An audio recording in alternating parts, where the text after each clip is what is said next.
성탄절을 맞이하면은 우리 모두 인사를 이렇게 합니다. 메리 크리스마스. 우리 한번 해볼까요? 메리 크리스. 즐거운 성탄이라는 뜻이죠. 성탄이 왜 즐거울까? 그리고 이 즐거움은 우리만 즐거운 것인가? 아니면 온 세계 사람들이 함께 즐거워하는 것일까? 이 성탄절을 보면은 우리만 기뻐하는 것이 아니라 온 세계 사람들이 다 함께 즐거워하는 것 같아요. 이것은 무슨 의미인가 하면은 성탄절이 하나의 이제는 컬처, 문화가 되었다는 뜻이죠. 그런데 이제 문화라고 하는 것을 우리가 생각하면은 기독교와 문화는 무슨 관계가 있을까? 기독교는 문화와 떨어져 있는 상반되는 입장을 취해야 되는가? 아니면은 문화를 따라가야 하는가? 아니면 이 문화 안에 있으면서 어떻게 뭔가를 해봐야 하는 것 아닌가 하는 여러 가지 생각을 가지게 해줍니다. 오늘 본문 말씀은 바로 이 문화라고 하는 것을 어떤 시각으로 봐야 하는가 하는 것을 잘 가르쳐 주는 말씀이에요. 요한복음 1장 1절은 굉장히 중요한 말씀이죠. 유명한 말씀이기도 하고요. 태초에 말씀이 계시니라. 그런데 이 말씀을 좀 오래 설교를 들은 분들은 그 헬라어로서 원어로서 뭐라고 이제 말씀을 표현하죠? 로고스라고 하죠, 그렇죠? 그래서 이 말씀이 로고스구나. 그런데 이 로고스라고 하는 개념을 우리가 잘 이해할 필요가 있습니다. 헬라 시대 때 주로 주전 6세기에서 주후 1세기형, 그러니 요한복음이 쓰여질 배경, 바로 그 시대입니다. 그때는 사람들이 이 헬라 철학의 이 핵심적인 부분, 태초에 영원 전부터 로고스가 있었다고 하는 것이 그 당시의 사람들에게는 모두가 이해를 하고 있는 내용이었습니다. 그러면 어떻게 이해를 했는가? 이 로고스, 이 말씀을 어떻게 이해를 했는가 하면은 지금 이 보이는 이 세계가 움직여지고 이렇게 하는 것은 그냥 움직여지는 것이 아니라 무엇인가 누군가 보이지 않는 어떠한 초월적인 능력이 지금 컨트롤하고 있다는 그러한 생각을 가지는 것이 헬라 철학의 핵심이에요. 그래서 이 태초에 로고스가 계신다. 이 로고스는 보이지 않지만은 지금 보이는 이 세상을 컨트롤하고 계시는 슈퍼내추럴한 초월적인 능력이다. 이렇게 생각을 하는 거 있죠. 이게 문화예요.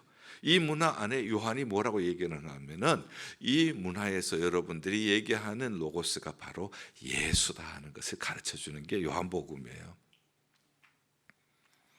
이 예수는 누군가 하면은 하나님과 함께 계셨고, 이 로고스가 하나님이시고, 이 세상에 지어진 것이 그가 없이 만들어진 것은 하나도 없고, 그러니 그가 창조주이시고 그는 생명이시고 그 안에 생명이 있고, 이 생명은 세상의 빛이라.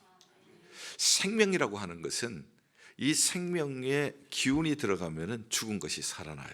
봄철에는 겨울에 죽어져 있는 땅, 죽어져 있는 가지, 나무 가지, 생명이 봄철에 생명이 들어가면은 땅이 살아나고 나무 가지에서는 싹이 트기를 시작을 하는 거예요. 생명이 들어가면은 죽은 것과 같은 것이 살아나요. 그리고 빛이라, 이 빛은 아무리 어두움이 짙을지라도 빛이 들어가면은 어두움은 사라질 수밖에 없어요. 자, 다시 한번 정리를 할게요.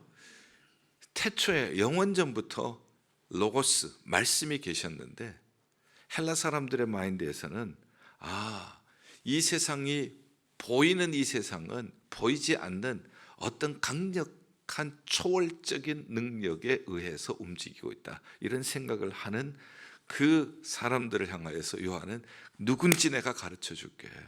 그분이 하나님과 함께 계셨고 그분이 바로 하나님이시야. 그분에게는 창조주시기 때문에 이 세상에 지어진 것이 모두 그분을 통하지 않고 만들어진 것이 없어.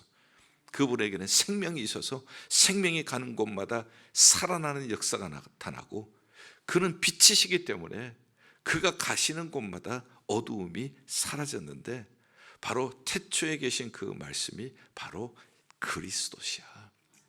이렇게 얘기를 한 다음에 그 다음에 강력한 메시지가 1장 14절에 말씀이 육신이 되어 우리 가운데 거하니, 이 말씀이 육신의 옷을 입고 우리 가운데 오셨다는 거예요. 이 초월적인 온 우주 만물의 창조자, 운행자, 바로 생명이시고 빛이신 그분이 우리가 살고 있는 이 죄악 세상에 인간의 몸을 입고 나타나셨다는 거예요. 그래서 그날이 바로 성탄절이라는 거예요. 그래서 기쁘다 구주가 오신 것이죠. 우리가 보니 독생자의 영광이요, 아니 그분이 보니까 독생자 예수 그리스도시라는 거예요. 그에게는 은혜와 진리가 충만하더라. 이것이 성탄절 요한복음이 우리에게 전하는 메시지의 핵심이에요. 그래서 우리는 마태, 마가, 누가 지난주에 복음서 하나하나 우리가 대강절 첫 번째, 두 번째, 세 번째 메시지를 듣고 오늘 네 번째 요한복음이 증거하는 메시지, 태초에 말씀이 계셨다. 이 말씀이, 이 로고스가 누구시다? 예수 그리스도시다. 그가 창조주시다. 그가 생명이시다. 그가 빛이시다. 그런데 그분이 어떻게 되셨는가? 육신의 옷을 입고 이 땅에 오셨다는 거예요. 그 놀라우신 분이 우리를 구원해 주시기 위하여, 어둠 속에 방황하는 우리를 구원해 주시기 위하여, 죄로 죽어가는 우리를 구원해 주시기 위해서 인간의 몸을 입고 죄악 세상에 탄생하셨다는 거예요. 그러나 우리가 보니 독생자의 영광이요, 그에게는 영광이 쉐키나가 있는 거예요. 쉐키나, 하나님의 영광이 그에게 있는 거예요. 그리고 그에게는 은혜와 진리가 충만하더라. 그런데 이제 문제는 이 빛이 오셨는데 사람들이 알아보지 못하더라는 거예요. 너무 어두움에 짙게 깔려 있어서, 어둠 속에 깊이 빠져 있어서 이 빛이 오셨지만 빛을 못 알아보더라는 거예요. 그래서 하나님께서 이 빛을 증거하기 위해서 사람을 보내셨어요. 누구를 보내셨죠? 요한을 보낸 거예요. 세례요한을 보내신 거예요. 그래서 그는 이 빛에 대하여 증거하러 온 자니라. 이 빛을 믿게 하려 함이니라. 그러나 그는 이 빛이 아니요, 세례요한은 빛이 아니라, 구원자가 아니라, 메시아가 아니라 메시아이신 예수 그리스도를 증거하고 그 예수 그리스도를 믿게 하려는 사명감으로 하나님께서 보내신 사람이 요한, 바로 세례 요한이에요. 자, 이 세상의 사람들이 이렇게 증거를 받았음에도 믿지 않는 사람들이 있지만, 그러나 요한복음 1장 12절이 여기서 등장하는 거예요. 영접하는 자 곧 그 이름을 믿는 자에게는 하나님의 자녀가 되는 권세를 주셨으니 할렐루야. 영접한다는 것이 뭔가? 어떻게 우리는 예수 그리스도를 영접합니까? 오늘 요한복음 1장 12절은 친절하게 가르쳐주고 있어요. 영접하는 자 곧 그 이름을 믿는 자에게, 예수 그리스도의 이름을 믿는 것이 곧 예수님을 영접하는 것. 어떻게 예수님을 영접할 것인가? 예수 그리스도를 마음의 문을 열어서 우리가 믿으면 예수님이 우리 안에 들어오시게 되어집니다. 그러면 여러분들에게 묻습니다. 여러분들은 예수 그리스도를 믿으세요? 그러면 예수님을 영접하셨나요? 똑같은 얘기예요. 그러니 똑같이 아멘이 나오죠. 그러면 여러분들은 하나님의 자녀가 되셨습니까? 아멘이죠. 똑같은 얘기예요. 이 세 가지는 영접하는 것이 믿는 것이고, 믿으면 하나님의 자녀가 되는 권세를 가지는 겁니다. 이거는 오소리티예요. 권세. 어떤 권세인가? 아버지의 자녀가 되었으니 아버지 집에 가는 거예요. 아버지 집인 천국에 가는 거예요. 예수님을 믿는 여러분들, 예수님을 영접하신 여러분들은 아버지 집인 천국에 다 함께 들어가게 될 줄 믿습니다. 그리고 천국에 들어갈 뿐만 아니라 아버지가 능력이 있는 전능하신 하나님이시기 때문에 자녀들은 아버지에게 요구를 하는 것이 있어요. 그것을 우리는 기도라고 얘기를 합니다. 우리는 기도할 수가 있어요. 성경은 이렇게 얘기하죠. 악한 자라도 자식에게 좋은 것 줄 알거든. 하물며 하나님께서 구하는 자에게 좋은 것 주시지 않겠는가? 구하는 자에게 성령을 주시지 아니하시겠는가? 우리가 기도할 때 하나님께서 좋은 것 주실 줄 믿습니다. 우리가 기도할 때 하나님은 성령을 주실 줄 믿습니다. 그뿐이겠어요? 아버지는 보호하시죠. 자녀들을 우리도 다 아끼고 보호하잖아요. 아버지는 우리를 보호하실 뿐만 아니라 우리를 바른 길로 인도해 주십니다. 이것이 영접하는 자, 바로 로고스인 그분은 하나님이신데 그분은 천지를 창조하시는 분, 그리고 그에게는 생명이 있고 그는 빛이시고, 이분을 영접하는 사람에게는 이렇게 하나님의 자녀의 권세를 주셔서 하나님의 자녀로서 아버지의 것이 내 것이 되어지고, 아버지 집이 우리 집이 되어지고, 아버지께 기도할 수 있고, 아버지의 보호받고, 아버지의 인도함을 받고 살 수 있게 해 주신 줄을 믿습니다.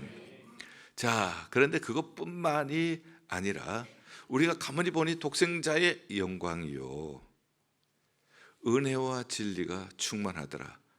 우리가 보니 독생자의 영광이요, 하나님의 독생자의 영광이요, 봐야 하는 거예요. 영접하는 것으로 끝나지 않고 우리는 봐야 합니다. 그분을 바라보아야 해요. 바라본다고 하는 것은 그분을 의지한다고 하는 뜻이에요. 여러분들, 우리 신앙생활을 할 때 어떻게 하세요? 우리는 이렇게 생각을 하죠. 우리가 주를 위하여서 최선을 다해서 섬기겠습니다. 틀린 말은 아니에요. 그러나 최선을 다해서 내가 노력을 해서 섬겼는데 내가 계획한 대로, 내가 목적한 대로 이루어지지 않을 때는 누구나 힘이 떨어지게 되어 있어요. 힘이 떨어지면은 우리는 지치게 되어 있습니다. 여기서 신앙생활에 굉장히 중요한 핵심 포인트를 발견하게 되어져요. 우리는 어떻게 해야 하는가 하면, 말씀이 육신이 되어 우리 가운데 거하시는 독생자 예수 그리스도를 우리가 봐야 하는 거예요. 하나님을 위해서 내가 무엇을 한다는 것이 아니라 우리가 먼저 해야 할 일은 영접하고, 두 번째는 우리에게 말씀이 육신이 되어서 우리에게 오신 하나님의 독생자를 바라보아야 합니다. 그에게 우리를 맡겨야 합니다. 그러면 그분은 우리 안에서 역사하셔서 그분 안에 있는 은혜와 진리를 우리에게 전달해 주셔서 우리는 은혜와 진리를 경험하는 삶을 살 수 있도록 만들어 주실 것이에요. 그래서 우리가 신앙생활을 할 때에 첫째는 말씀이 육신이 되어 우리 가운데 오신 그분을 믿어야 하고, 두 번째는 우리가 그분을 바라보아야 하는 거예요. 신앙생활 하면서 내 힘으로 하는 것은 반드시 실패하기가 쉬워요. 그래서 우리는 그분을 바라보면서 그분에게 맡길 때에 그분 안에 은혜와 진리가 충만한 은혜를 우리에게 부어 주실 줄 믿습니다. 자, 이렇게 한번 생각을 해볼게요. 자, 어떤 사람이 죽어가고 있습니다. 그런데 처방전이 있어요. 죽어가는 사람을 살리는 유명한 명의가 있다는 거예요. 그러면은 우리는 그분을 누구라고 부를 수가 있죠? 예수 그리스도. 그런데 사람들이 잘 몰라요. 죽어가는 사람들이, 어둠 속에서 방황하는 사람들이 치료자가 있다는 것을 잘 몰라요.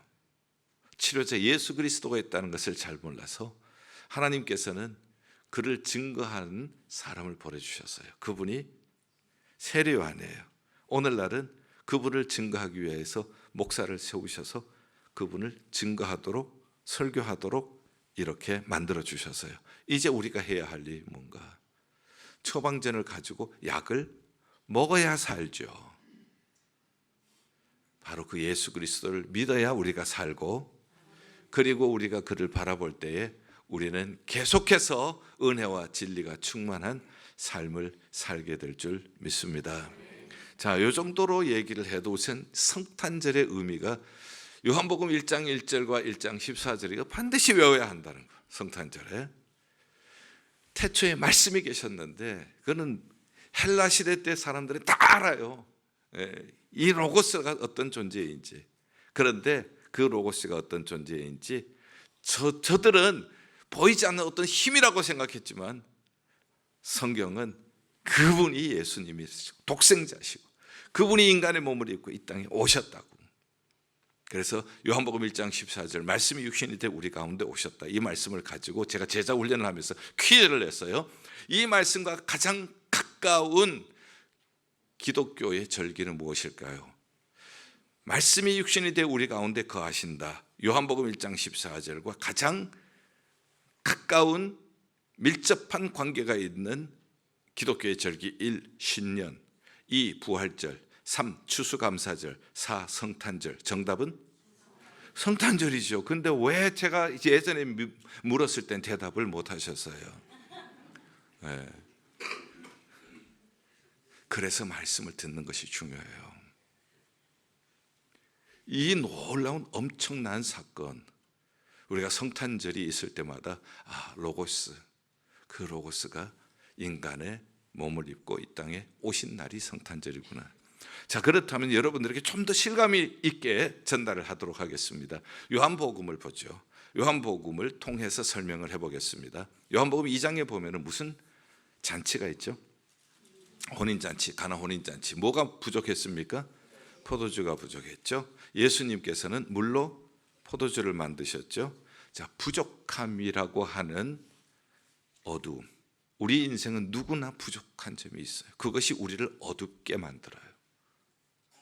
그렇지만은 예수 그리스도께서 빛으로 그 혼인잔치에 참여하셨을 때에 어둠이 사라져버린 겁니다. 내 인생에도 부족함이 있어요. 내 인생에도 부족함으로 인하여 고통당하고 마음이 우울하고 어두울 때 예수님께서 오셔서 빛으로 내 마음을 비춰주실 때 물이 변하여 포도주가 되는 변화를 일으키셔서 나로 하여금 다시 잔치의 기쁨을 회복할 수 있게 만들어 주실 것입니다. 그러기 위해서 오신 거예요. 그 다음에 요한복음 4장에 보면은 남편이 5명이 있는 여인이 있어요. 지금 살고 있는 사람도 자기 남편이 아니래요. 이 사람은 사람들의 얼굴이 무서운 거예요. 부딪히기 싫은 거예요. 정오의 그 뜨거운 때 사람들 낮잠 자는 시간에 물을 기르러 오는 사람이었습니다. 그 사람에게 예수님이 찾아오셨죠. 그래서 예수님께서는 내가 주는 물을 마시는 자는 영원히 목마르지 아니하리라.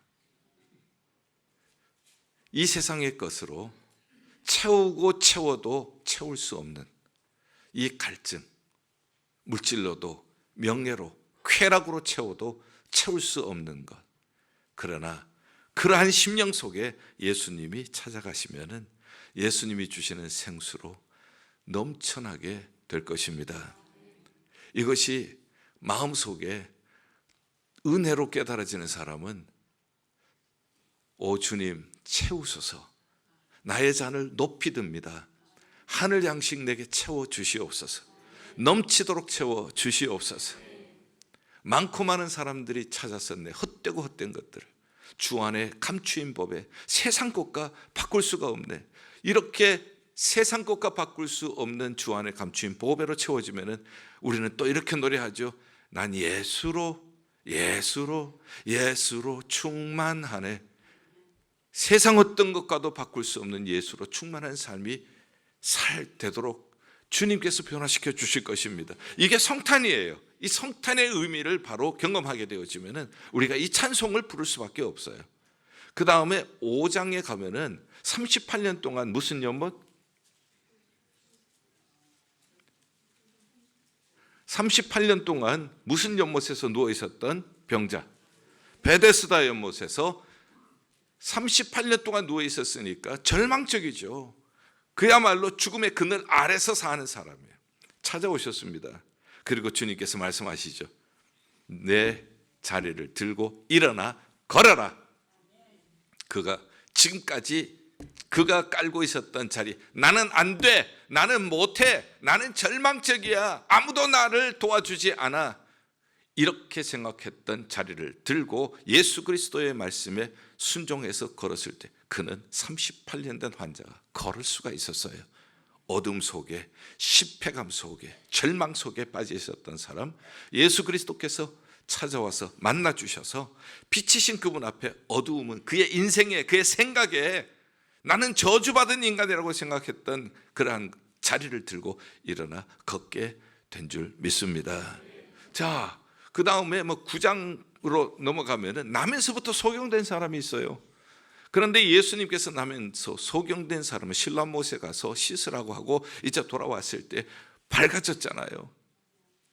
우리가 어떤 태어나면서부터 가진 장애가 있을 수도 있고요, 이것이 나의 삶에 어두운 이 그림자를 언제나 사라지지 않게 붙들고 있는 그림자일 수도 있어요. 그러나 빛이신 예수님께서 오셨을 때 그는 밝은 세상을 볼 수가 있었습니다. 죄악 가운데 얽매여 있었던 내가 예수님을 만난 다음에 밝은 세상을 보는 것과도 같은 내용이겠죠. 자, 11장으로 넘어갑니다. 이 11장으로 넘어가면은 예수님이 사랑했던 사람이 죽었어요. 누구죠? 나사로가 죽은 거예요. 예수님께서 나사로의 무덤 앞에서 돌을 굴려 놓으라, 그리고 말씀하십니다. 나사로야 나오너라. 그랬더니 나사로가 나오는 거예요. 죄로 인하여서 죽은 우리들, 그러나 주님께서 우리를 향하여서 말씀하시는 거예요. 나사로야 나오너라. 순종하면서 나올 때에, 그때에 예수 그리스도께서는 죽음의 권세를 이기는 부활의 능력을 체험하게 해 주실 줄 믿습니다. 이거 위해서 예수님이 오셨어요. 이거 위해서 죄 씻어 주시기 위해서 십자가에서 죽임을 당하시고, 예수 그리스도께서는 죽음의 권세를 물리치시고 부활의 승리를 우리에게 주셨습니다. 할렐루야. 자, 그러면은 다시 우리가 얘기를 처음으로 돌아갈 거예요. 태초에 말씀이 계시니라, 로고스가 계셨어요. 이 로고스가 누구냐? 그 당시 문화적으로 사람들이 다 이해를 하고 있었습니다. 이것은 보이지 않지만 이 세상을 움직이는, 이 물질 세계를, 이 우주를 움직이고 있는 보이지 않는 초월적인 능력이구나. 그때 내가 얘기를 해줄게. 그분이 누군지. 그분은 하나님과 함께 계셨기 때문에, 그분이 하나님이시고 그분이 창조주시기 때문에 이 세상에 지어진 모든 것, 그로 말미암아 지어지지 않은 것이 없고, 그는 생명이고 그는 빛이시고, 그가 가는 곳에 죽음은 물러가고 그가 가는 곳에 어둠은 물러지고, 그러한 분이 인간의 몸을 입고 이 땅에 오셨다고. 그 날이 바로 무슨 날이라고요? 그게 크리스마스예요. 성탄절이에요. 그러니 기쁘다 구주 오셨네. 내 마음에 가나 혼인잔치처럼 모자람 때문에 슬퍼할 때 기쁨을 주시는 그분, 그리고 세상에 헛되고 헛된 것들을 찾던 내 마음속에 주님께서 영원한 생수, 영원한 생명의 떡 주셔서 목마르지 않는 은혜를 주신 분, 충만한 은혜로 채워주신 분, 그리고 38년 동안 절망 속에 자기 자리를 깔고 있었던 사람, 그 사람을 일으켜 주셨던 그분, 그분이 바로 나를 일으켜 주셨습니다. 걷지 못하던 나를 걷게 해 주셨습니다. 그분이 나의 보지 못했던 이 눈 뜨게 해주셔서 믿음의 세계를 바라보게 하시고, 하늘의 영광을 바라보게 하시고, 예수 그리스도를 바라보게 하시고, 그 예수 그리스도를 영접하게 하시고, 그 예수 그리스도의 영광을 바라보게 해주셨습니다. 할렐루야. 그분이 죄로 사망으로 죽어있는 나를 향하여서 나사로야 나오너라고 소리질러서 나는 그 말씀에 순종하여서 나왔습니다. 그래서 나는 영생을 얻었습니다. 할렐루야. 이거 위해서 오신 거예요. 그러니 우리가 기쁘다 구주 오셨네, 찬양을 할 수밖에 없는 것입니다. 말구이에 오신 것처럼 더럽고 추하고 냄새나는 나에게 더럽다고 아니하시고 버려두지 아니하시고 거기까지 찾아오셔서 나를 구원하시고 나를 정결하게 하시고 나에게 영생을 주시고 나의 어두움을 물리쳐 주시고 나의 죽어가는 영혼들을 살려주셨습니다. 할렐루야. 이러기 위해서 주님이 오셨어요. 그러면은 이제 문화라고 하는 것을 얘기를 하죠. 지금은 이제 크리스마스가 문화가 되었습니다. 말씀이, 태초에 말씀이 계셨다고 하는 것이 성경이, 요한복음이 쓰여질 당시의 문화였습니다. 그러나 이 세상 사람들은 왜 기뻐하는지 모릅니다. 성경이 기록될 당시의 사람들은 무엇이 로고스인지 몰랐습니다. 그러나 우리는 문화를 따라가는 사람이 아니라, 문화를 배척하는 사람이 아니라 문화 안에서 접촉점을 발견하는 겁니다. 컨택 포인트를 발견하는 것입니다. 그리고 우리의 메시아 예수님을 소개하는 것입니다. 이것이 크리스마스예요. 그래서 이 요한이 요한복음에서 그 당시의 문화 안에서 로고스를 설명을 하고, 그 로고스가 바로 예수님이라고 이렇게 얘기를 하셨던 것처럼 오늘 이 성탄절에도 우리는 이 문화가 되어 있는 성탄절에 왜 우리가 이 선물을 나누는가? 그것은 하나님께서 우리에게 주신 가장 귀한 선물인 예수 그리스도, 그 예수 그리스도의 은혜를 감사하면서 나누는 것입니다. 이렇게 컨택 포인트를 잡아서 예수님을 하나님이 주신 베스트 기프트로 우리가 전달한다면 성탄절은 복음 전도의 최고의 적기가 될 수 있는 줄 믿습니다. 그리고 성탄에 크리스마스 추리를 합니다. 이 크리스마스 추리는 어디에서 유래가 되었는가 하면 성탄절에 종교 개혁을 한 마틴 루터가 밤에 전나무가 우거진 숲을 걷습니다. 그런데 전날 눈이 왔습니다. 하얗게 덮여 있어요. 그런데 하얗게 덮여져 있는 눈으로 말미암아 그 캄캄한 밤이 밝게 빛나는 거예요. 이거구나. 그렇게 해서 전나무를 베어다가 거기에다가 솜도 붙이고 거기에다가 라이트를 붙입니다. 전구도 달고 해가지고 그래서 어두움을 밝히는 것이 성탄절 추리의 유래가 된 것입니다. 접촉점을 삼는 거예요. 우리는 어떻게 해야 할 것인가? 우리는 우리 한 사람 한 사람이 성탄절 빛이 되었으면 좋겠습니다. 성령의 9가지 열매, 그래서 사랑의 촛불을 밝히고 희락의 촛불을 밝히고 화평의 촛불을 밝히고 사랑과 희락과 화평과 오래 참음과 자비와 양선과 충성과 온유와 절제의 촛불들을 켭니다. 등불들을 켭니다. 그러면은 우리가 살고 있는 이 세상은 따뜻해지고 어두움은 물러가고 밝은 빛이 찾아오게 될 줄 믿습니다.